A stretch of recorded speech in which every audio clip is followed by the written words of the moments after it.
out for more on many such issues. We are joined by Rabbi Ariel Mrkowitz, the director of Chabad Young Professionals in Kiev and the JCC of Chabad in Kiev. Thank you for joining us very much. I want to ask you a quick question. How do you feel right now as a Jew in Ukraine? What is the attitude there to the Holocaust and to Jews?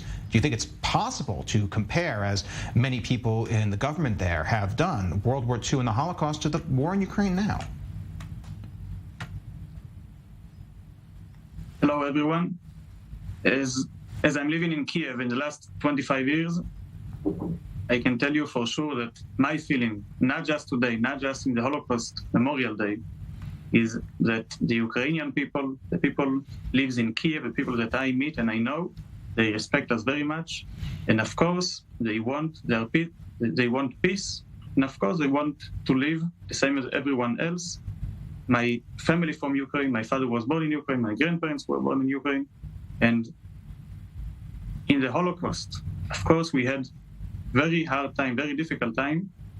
But now, Baruch Hashem, the time is changing and people are, we are part of the Ukrainian people. I heard today the President Zelensky, he went to speak in the Babi Yar. I was there with all of the ambassadors that right now in Ukraine. They said it very, very clearly. It's not just the people here wants peace, but also the government. They said, we can't forget it. We will always remember it, and we will do whatever we can do that it will not happen again.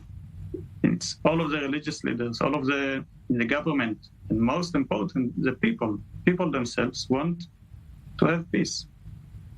One of the big questions that many people in Israel have been asking is about the public sentiment in Ukraine right now. There was always a large amount of the Banderist movement there, the very pro-Nazi remnants of the last war. And even today, battalions like the Azov bear that mark, even if they are not exactly the lineage of the same battalions they were in the past.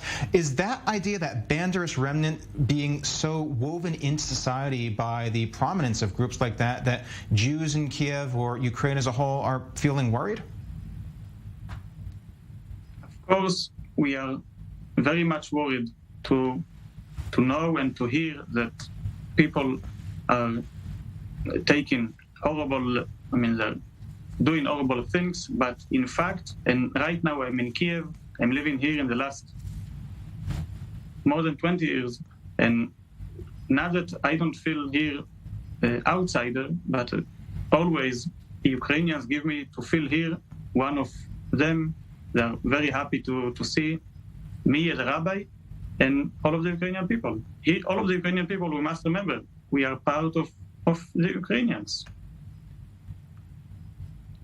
Okay, thank you very much for joining us, Ariel, and for explaining how things on the ground are there and what the attitudes in Ukraine are to these events and these memorials. We are actually going to stay with the family because we're now joined by Czary Mrkowitz, the director of Chabad Young Professionals, and she's joining us from France. The World Zionist Organization released this week a report on anti-Semitism, noting an increase in prejudice against Jewish people around the world, and particularly an increase in violence. In France, they had mentioned that there was 1 in 5 Jews in France had been the victim of physical attack. But they also mentioned something else that was interesting of note. Because of the war in East Europe right now, a whole bunch of conspiracy theories that blame the Jews for being behind it and controlling events are once again making their spread around the world and the internet. Why are these conspiracy theories never going away, and why are we seeing Jews being targeted by events that should rightfully have nothing to do with Jews?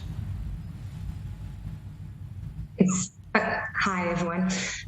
Unfortunately, it's been going on for years, and it's not only in the last few years, it's been for thousands of years that the Jews always have been a target throughout the years throughout our existence. But despite all the attacks and all the anti-Semitism that we have experienced for all these years, the Jewish nation is the only nation that was always here throughout all the tragic events and although we see anti-Semitism rise, and sometimes it says we rise, it goes lower, but it's always there. It always has been there. But we, as Jewish people, always when we stand together, we stand strong, and we go through everything.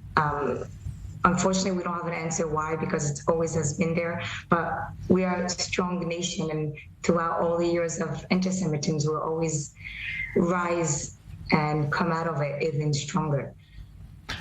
I want to ask you about specifically the situation in France now, because the report made it very stark and very, very surprisingly raw numbers that we had seen.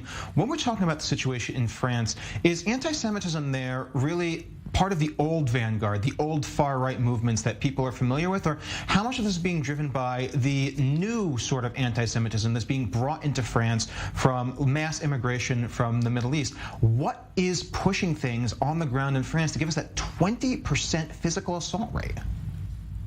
Well, it's been both. It used to be, my parents moved to France 45 years ago. It used to be still the movement of the Nazis was still very present in France, and that's where their anti-Semitism was from. And definitely throughout the years and the mass immigration, it turned to be the new people also having anti-Semitism. I grew up in Nice, and in Nice we've seen less. I would say that I know in Paris and in other cities it's more concentrated, and there's more acts of anti-Semitism. Here in Nice there's less, but there's definitely, I always grew up with people shouting to my brothers, to my father, like little insults to Jews, but we have a very strong, very big Jewish community over here, and we are freely, we can freely be Jews and go to the synagogue and go to Jewish schools, and although we in some cities and in some areas of France there's more anti-Semitism than other, we can still be a Jew in France in 2023. Okay, thank you for breaking it down for us, Cheri. And it really reveals a situation that even though it's decades after the Holocaust and decades after the greatest incident of anti-Semitism to occur in human history, a lot of the same theories, a lot of the same ideas just are still stuck with us today, even as Jewish communities have really built new lives and moved on for that. Thank you for helping explain the situation there. Thank you for having me.